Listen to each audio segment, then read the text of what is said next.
नमस्कार, आप देख रहे हैं जेके आज तक और मैं हूं आपके साथ नेहा गुप्ता। जेके आज तक के आज के इस न्यूज बुलेटिन में आपका स्वागत है। आइए नजर डालते हैं कि आज दिन भर में क्या रहा खास। खबरों की शुरुआत करें, आपको बताते चलें जिलायुक्त सलोनी राय द्वारा की गई पत्रकार वार्ता, जिसमें उन्होंने प्रधानमंत्री सूर्यघर बिजली योजना, सुविधा योजना व प्रधानमंत्री आवास योजना के प्रति दी आज मीडिया के माध्यम से हम सभी उधमपुर वासियों को कुछ सरकार की महत्वपूर्ण स्कीम्स के बारे में जानकारी देना चाहते हैं, जिसमें से सबसे पहली स्कीम प्रधानमंत्री सूर्यघर बिजली योजना स्कीम है, जिसमें सरकार 60% तक की सब्सिडी दे रही है 3 किलोवाट के सोलर पैनल्स पे। तो जितने भी लोग उधमपुर के रहने वाले हैं वो अपने घरों में सोलर रूफटॉप पैनल ज़रूर लगवाएं, क्योंकि ये ना ही सिर्फ एनवायरमेंटली हमारे शहर के लिए ज़रूरी है, मगर अल्टीमेटली इससे over a span of 25 years of life of a solar panel ये अल्टीमेटली यूज़र को इकोनॉमिकली भी बहुत फ़ायदा देगा। उनके बिजली के बिल की भी कटौती होगी और उनको अल्टीमेटली 25 सालों की लाइफ स्पैन में इसमें इनकम का माध्यम भी बनेगा। दूसरी चीज़ जो हम लोगों को जानकारी देना चाहते हैं कि प्रधानमंत्री आवास योजना ग्रामीण और प्रधानमंत्री आवास योजना शहरी दोनों का सर्वे चल रहा है, और इसमें हमारी सारी टीम्स अभी सर्वे कर रही हैं अलग अलग वार्ड्स में, अलग अलग गाँवों में। तो लोगों को हम ये जानकारी देना चाहते हैं कि कोई भी ऐसा हो जिसको अपना घर नहीं है और जो घर के लिए अप्लाई करना चाहता है, तो वो सीओ ऑफिस में म्यूनसिपैलिटी के या वो अपने बीडीओ ऑफिस में जाके अपना पंजीकरण ज़रूर करवाएं, ताकि उनको रजिस्ट्रेशन का फ़ायदा मिल पाए। तीसरी चीज़ सभी के माध्यम से बताना चाहेंगे कि सरकार ने जेके समाधान पोर्टल लॉन्च किया है, जिसमें सभी सिटीज़न्स को रजिस्टर करवाने के लिए हम अनुरोध कर रहे हैं, और इसमें उनकी कोई भी ग्रीवेंस हो, डिमांड हो, सजेशन हो, वो पोर्टल पे अपने आप को रजिस्टर करा के अपनी डिमांड को लगवा सकते हैं। और उससे ये फ़ायदा होगा कि उन्हें घर बैठे ही अपनी एप्लीकेशन का उन्हें जवाब मिलेगा, क्योंकि अक्सर हम देखते हैं कि लोगों को कई बार दर बदर ऑफिस में जाना पड़ता है अपनी ग्रीवेंस को लेके, तो इसमें उनको कहीं पे भी जाने की ज़रूरत नहीं है। It's completely online citizen oriented portal, और वहाँ पे वो रजिस्टर करें और अपनी ग्रीवेंस को वो डालें। और सभी लोगों को अपील है कि वो ज़रूर उसमें रजिस्टर करें। उसमें आने वाले वक्त में सरकार की तरफ से जो इम्पोर्टेंट नोटिफिकेशंस है, जानकारी है, वो भी उस पोर्टल के द्वारा लोगों को पहुँचाई जाएगी। धन्यवाद। मुख्य शिक्षा अधिकारी कार्यालय के कॉन्फ्रेंस हॉल में जिला शिक्षा एवं प्रशिक्षण संस्थान द्वारा स्वास्थ्य विभाग के सहयोग से आयुष्मान भारत योजना के तहत हेल्थ एंड वेलनेस 3 दिवसीय ट्रेनिंग प्रोग्राम का आयोजन किया गया।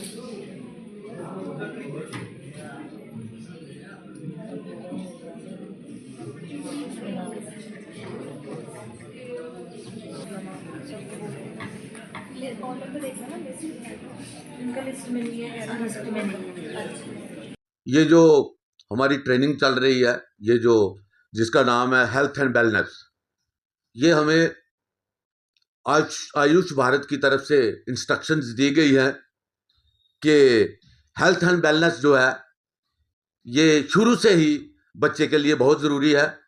इसलिए आयुष्मान भारत वालों ने उन्हें ये समझा कि ये टीचर्स तक पहुंचेगी, तो टीचर से ये सीधी बच्चों तक पहुंच जाएगी और बच्चे इसको देख के ये अपने आप को वेल करेंगे और हेल्दी वेल्दी और लॉन्ग लाइफ होगी उनकी।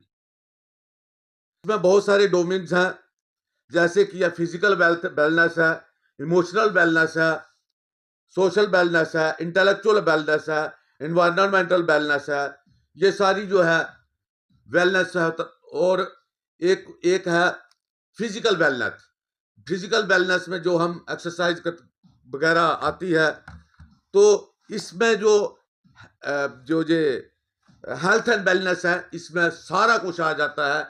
इंसान का करैक्टर आ जाता है, इंसान की सेहत आ जाती है, डिजीज फ्री इंसान होता है, और सब कुछ जो है वो इंसान जो है वो बहुत ही अच्छी जिंदगी, डिजीज लेस जिंदगी,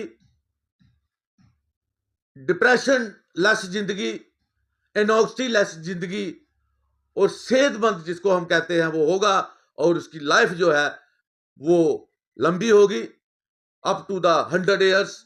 मेरे ख्याल में जो अपनी हेल्थ के लिए कॉन्शियस रहता है, वेलनेस के लिए वेल रखता है अपनी को, तो वो उसकी उम्र जो है वो बड़ी होती है और डिजीज लेस होती है। इसीलिए हमारी जो आयुष ने ये प्रोग्राम रखा है, ताकि ये हमारे आने वाली जो पीढ़ी है वो डिजीज लेस हो, डिप्रेशन लेस हो, सेहत अच्छी हो उसकी, और वो तगड़ी हो, और वो जो है वो आने वाली जो हमारी नेशन जो है उसको अच्छे नागरिक मिलेंगे, सेहतमंद, इंटेलिजेंट और हर तरफ से पूर्ण रूप से विकसित लोग मिलेंगे, जो कि हमारे देश को आगे बढ़ाएंगे, और हमारा देश जो है इसी तरह तरक्की कर सकता है। जो कहते हैं हेल्थ इज वेल्थ, और mental health is also wealth. ये सब चीजें हैं, फिजिकल हेल्थ भी होनी चाहिए। तो ज्यादा इसके बारे में मैं ज्यादा नहीं खोलूंगा, क्योंकि पास हमारे टाइम नहीं है इतना।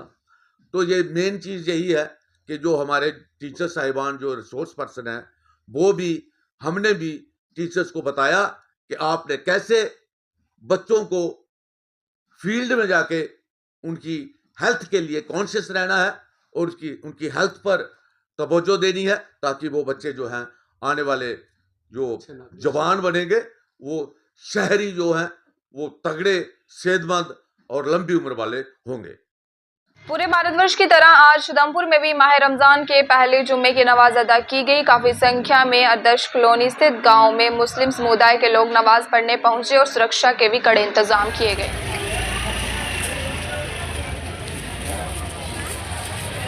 अंदर नहीं सर, अंदर नहीं, फिर सारे अंदर लगाएगा तो फिर आदमी के ताला की तरफ से उस बंदे के लिए क्या लिखा जाता होगा, वल्लाहु आलम। अल्लाह हम सब की हिफाजत फरमाए। अल्लाह सुब्हानहू व तआला अपने बंदों को आका कर अपने बंदों को गवाह करता है। अल्लाह फरिश्तों को वक्त याद दिलाता है, अल्लाह फरिश्तों को वो ज़माना याद दिलाता है, अल्लाह फरिश्तों को वो घड़ियां याद दिलाता है कि मेरे फरिश्तों तुम दिया था मालूम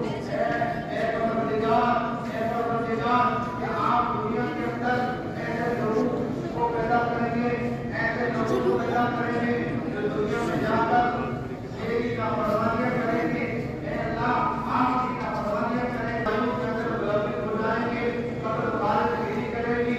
ये कौम अल्लाह आप मेरी कौम को क्यों पैदा करेंगे, वरना उसका क्यों ये आपकी कब्र करता है। आप ऐसे लोगों को दुनिया के अंदर पैदा करेंगे जो दुनिया में फसाद करेगी, दुनिया में दंगे करेगी, दुनिया के अंदर जाकर और रेतियां करेगी। आप जो ऐसे लोगों को दुनिया के अंदर पैदा करें, वो तुम्हारे पास नहीं है। जो चीज मैं जानता हूँ, जो मेरे इल्म में है, जो आदत को मैंने चीजें सिखाई है, वो तुम नहीं जानते। जो सब चीजों के नाम मेरे आदत को बतलाए हैं, वो नाम तुम्हें नहीं आते। लिहाजा मैं सबसे पहले आप सभी का शुक्रिया अदा करना चाहता हूँ। आज रमज़ानुल मुबारक का जो पहला जुमा जो हर उधमपुर की मस्जिद में अदा किया जा रहा है ईदगाह आदर्श कॉलोनी में, आज जैसा कि आप देख रहे हो कि हज़ारों की तादाद में लोग जुमा अदा करने के लिए आ रहे हैं, और इंशाअल्लाह 2 बजे जुमा अदा किया जाएगा। ख़ास जो हमने जो इमाम साहब को भी हिदायत की हैं कि वो यहाँ से जो हमारा मैसेज जाए वो इंसानियत का हो, आपसी भाईचारे का हो, मुल्क की और अपनी स्टेट की तरक्की का हो। तो मैं सभी जो हमारे उधमपुर के वासी हैं, जम्मू कश्मीर के लोग हैं, हमारे हिंदुस्तानी भाई हैं सारे, कि आज हर मस्जिद में जो जुम्मे की नमाज के बाद वो मुल्क के लिए, अपने भाईचारे के लिए, अपनी आपसी तरक्की के लिए वो दुआ करें। अगर देखा जाए तो किस तरह के इक़दाम जो हैं वो पूरे इस माह रमज़ान के बीच जो है प्रशासन द्वारा जो है वो किए गए हैं, सुरक्षा व्यवस्था में? मैं शुक्रिया अदा करना चाहता हूँ डिस्ट्रिक्ट एडमिनिस्ट्रेशन का, खास करके डीसी मैडम का, एसएसपी साहब का, कि हमें जो जुमा में पानी का बड़ा मसला रहता है, बिजली का बड़ा मसला रहता है, साफ़ सफाई का बड़ा मसला रहता है, तो पूरा ये कॉपरेट कर रहे हैं। डिस्ट्रिक्ट एडमिनिस्ट्रेशन हमें कॉपरेट कर रही है पूरा, और हमें किसी भी किस्म की कोई मुश्किलात नहीं आ रही है। मैं इनका दिल की गहराइयों से शुक्रिया अदा करना चाहता हूँ। डिस्ट्रिक्ट एडमिनिस्ट्रेशन से इसके बारे में बात हुई है, उन्होंने कमेटियाँ बनाई हुई हैं, टीमें बनाई हुई हैं, जो ओवर चार्जेस हैं वो ना हों लोगों से, तो उसके लिए टीम डिस्ट्रिक्ट एडमिनिस्ट्रेशन से हमारी बात भी हुई है। उन्होंने टीमें भी बनाई हैं, चेकिंग की टीमें भी बनाई हैं, वो मार्केट को चेक कर रही है। हर माह की 7 तारीख की तरह इस बार भी कांग्रेस द्वारा मासिक बैठक का आयोजन किया गया, जिसमें कार्यकारिणी अध्यक्ष सुमित मगोत्रा मुख्य रूप से उपस्थित रहे। इस बैठक में जिला भर में लोगों को आ रही समस्याओं को लेकर चर्चा की गई। नौजवान नेता सारे ने सुमित मगोत्रा जी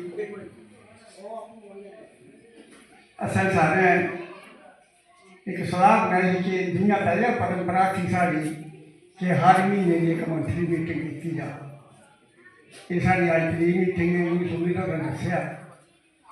और बिल्कुल मीटिंग का मकसद है कि तुसका दिया भी सुनाओ कि भाई फलाने ग्राहक का फलाना काम है, तो सुमित को इलेक्शन होकर जाइए, दफ्तर जाइए कि दफ्तर वाली सर्दी है असली ड्राइव उनका ये भरा करने ऐसा काम करवाया। कोई फरियाद है, कोई नहीं सुनवाई, कोई काम नहीं हुआ, तो साथी पाएगा साथी ग्रुप हो चर्चा सुमित और मिर्च है तो जाइए सारा मसला हल है।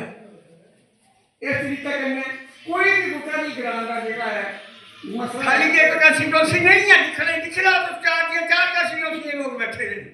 और ये भी नहीं है कि मैं रामनगर का आएगा दुआ चरैनी आएगा कि चरैनी वाला कोई फरियाद करता सुनने ना कौन के नहीं जी प्रायोरिटी दिया उधम बोल रहा है बेस्ट की नहीं, ये चरैनी वाले भी बराबर गल सुना दे, रामनगर वाले भी बराबर गल सुना दे, उधमपुर ईस्टरी भी बराबर गल सुना दे।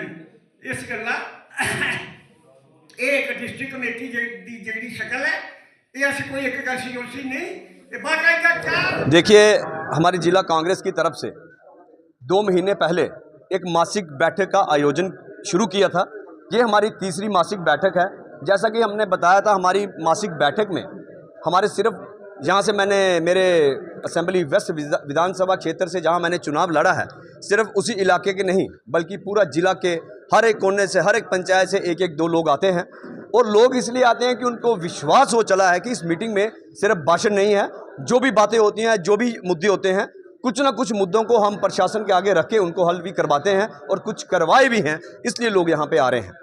मैं दूसरी बात आपको यह बता दूं कि जैसे असेंबली सेशन चल रहा है, जैसे लोगों ने यहाँ वक्ताओं ने कहा कि जो उधमपुर के लिए बातें वहाँ पे होनी चाहिए वह देखने को नहीं मिल रही। ज़्यादातर लोगों ने यहाँ कहा कि मोंगरी और पंचारी में लोगों को हर बार गुमराह किया जाता है कि आपको डिग्री कॉलेज दिया जाएगा, फिर इलेक्शन आते हैं कहा जाता है कि दोनों को डिग्री कॉलेज दिया जाएगा। अभी तक असेंबली में विधायक साहब ने इसका जिक्र क्यों नहीं किया? यह मुद्दा उठाना चाहिए था। दूसरी बात, यहाँ पे हमने देखा अलग अलग लोगों ने जो बोला, लेकिन सबसे यहाँ पे जो गंभीर हमें मुद्दा लगा, आप सबने देखा, मीडिया वालों ने कवर भी किया कि यहाँ 75 वर्षीय बुजुर्ग एक आए हैं जो सलाथिया चौक पे पिछले कई सालों से जूते पॉलिश करके अपनी दवाई का गुजारा कर रहे हैं। उनकी पत्नी की डेथ हो चुकी है, लेकिन उन्होंने यहाँ पे रोते हुए बताया कि उनको सीएम म्युनिसिपैलिटी द्वारा तू कह के उनकी वहाँ पे बोला कि तू यहाँ पे जूते पॉलिश नहीं करेगा। उनकी पेटी छोटी सी 2 फुट की वहाँ से हटाई गई। मैं सीएम म्युनिसिपैलिटी से पूछना चाहता हूँ, आप अच्छा कार्य कर रहे हो, हमने आज तक कभी नहीं बोला, आज तक हमने म्युनिसिपैलिटी विभाग के खिलाफ इसलिए नहीं बोला कि चलो ठीक है, कहीं ना कहीं अगर शहर में जामिंग की समस्या दूर होती है, रेडी फड़ी जो गलत लगी है, अगर सीओ साहब उसको ठीक करेंगे तो हम इसलिए चुप रहे कि ठीक है, अच्छे कार्यों के लिए हम साथ देंगे, चाहे कोई भी अफसर होगा। लेकिन अच्छे कार्यों के साथ साथ आप पिक एंड चूज पॉलिसी चलाओगे।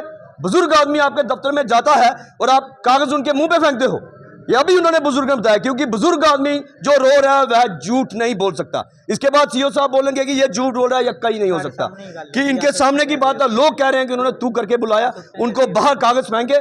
तो सीओ साहब मैं बताना चाहता हूं आपको, गलत फहमी जो आपके दिमाग में चल रही है कि आपके खिलाफ शहर में कोई नहीं बोलने वाला। और मैं पूछना चाहता हूं विधायक साहब से भी कि आप असेंबली में बैठे हो, इतना कुछ हुआ तो सीओ पे आपने आशीर्वाद रखा है? अगर नहीं रखा है तो कौन पूछेगा सीओ को? मैं डीसी मैम से भी रिक्वेस्ट करूंगा कि सीओ को पूछिए। इतनी खुली छूट दी है कि जहां पे बड़ा कुछ गलत हो रहा है उधमपुर में, हम दिखाएंगे कहां क्या हो रहा है। तो पकड़ किसको रहे हैं? सिर्फ गरीब रेडी वालों को। और ये रेडी वाला खड़ा, इसने बोला कि वहां पे सब्जियां उठा रहे थे, मेरे को बोला यार एक फेरा लगाना है। इसकी रेडी पे बोला कि तू सब्जियां छोड़ने हमारे दफ्तर चल, फिर इसको बोला तेरी रेडी भी अंदर हो गई। ये कौन सी दादागिरी चल रही है सीओ साहब? कोई गुंडागर्दी करोगे आप लोग? और जो 75 वर्षीय बुजुर्ग को उन्होंने गालियां दी है, उनके मुंह पे कागज फेंके हैं कि यार जहां तेरे को मैं वो फटी नहीं लगाने दूंगा सलातिया चौक पे। आज हम इनको लेके सीओ से भी मिलेंगे और कोशिश करेंगे कि डीसी मैम से मिलके हम ये उनके समक्ष बात रखेंगे कि सीओ साहब ये दादागिरी जो चला रहे हो आप सोचोगे शहर में कोई नहीं पूछेगा, दिमाग से ये निकाल दीजिए। जो हमारे इलाके के गरीब लोग हैं, मजदूर लोग हैं, यहाँ पे बिहार और यूपी के लोग 10-10, 20-20 फुट उन्होंने नारियल पानी के लिए जगह लगाई है।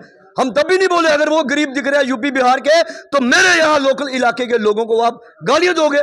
2-2 महीने से रेडियां अंदर डाली हैं। मीटिंग के बाद हम सीओ से ही मिलेंगे और डीसी मैम से मिलेंगे कि ये सीओ साहब ये दादागिरी नहीं चलेगी। अगर करना है तो सबके लिए एक कानून बनाइए। ये फोटो खिंचवा के रेडियो वालों को तंग करके आप बोलोगे कि वाह वाह लूट के कोई अगला चुनाव लड़ने की तैयारी है क्या आपकी? छोड़िए कुर्सी, तो चुनाव लड़ने के लिए मैदान पे आ जाइए। धन्यवाद। देखिए आज तक के आज के इस न्यूज बुलेटिन में बस इतना ही। कल आपसे फिर होगी मुलाकात, तब तक देखते रहिए JK आज तक।